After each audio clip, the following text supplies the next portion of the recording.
Your son is a failure.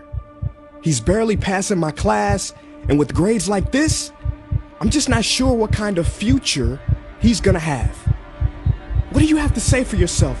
You're supposed to graduate this year. Listen to Mr. Johnson. What kind of future do you think you're going to have? With all due respect, don't call me a failure.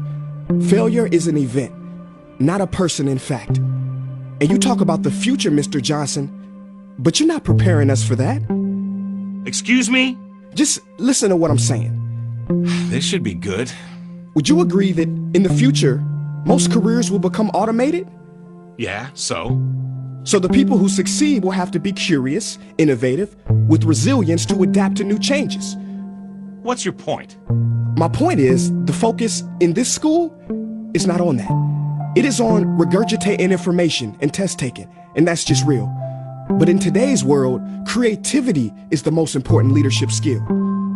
Oh, that's how you feel.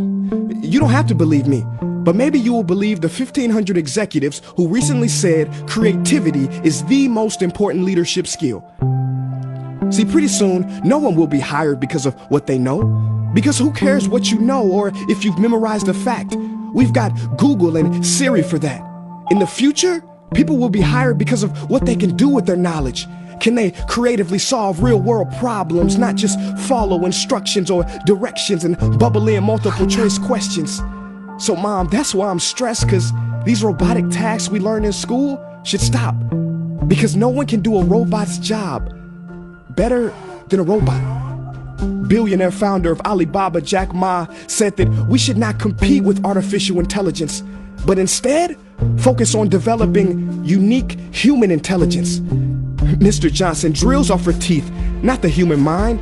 So these repetitive knowledge-based tasks we must leave behind. Or in the future, you're gonna find a lot of people graduating out of your class right into the unemployment line. See, many top companies today don't look at grades. Mom, that old way is expiring. Google has been quoted as saying GPAs are worthless criteria for hiring.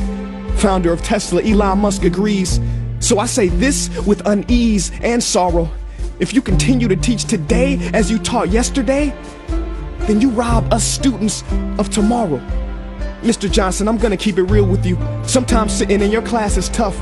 I'm constantly thinking, if I don't look up at the clock, maybe it'll speed up. So I listen to you do my work and pay attention, feeling like an hour had to have gone by. But it was only 3 minutes. So if you wonder why we're bored in class, look, you want to get a kid to hate reading? Give them this, a school textbook.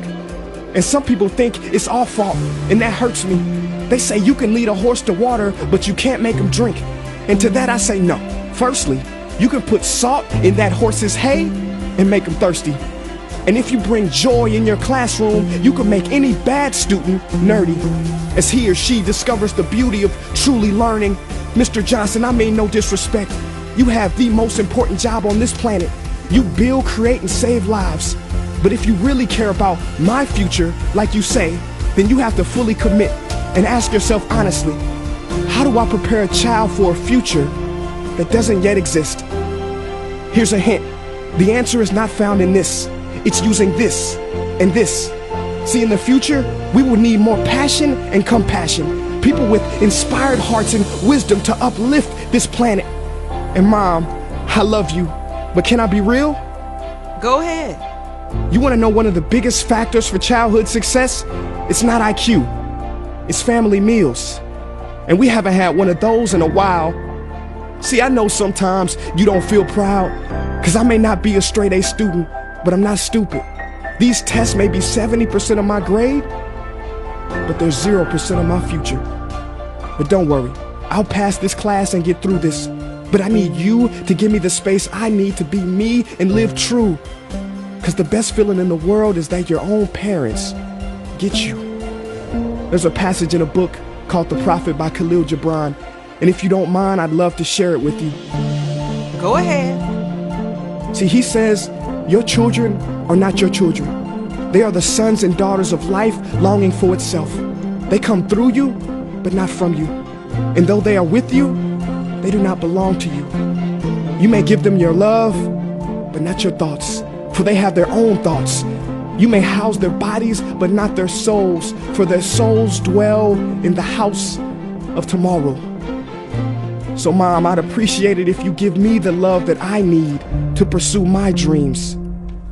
See, if we are to succeed, all three of us need behavior change on all fronts. We talk about the future, but the future is now, and it is created now by all of us. I've never heard you speak like that before. Yeah, I didn't know. But I'm going to reach out to administration and try to change some things. You have my word.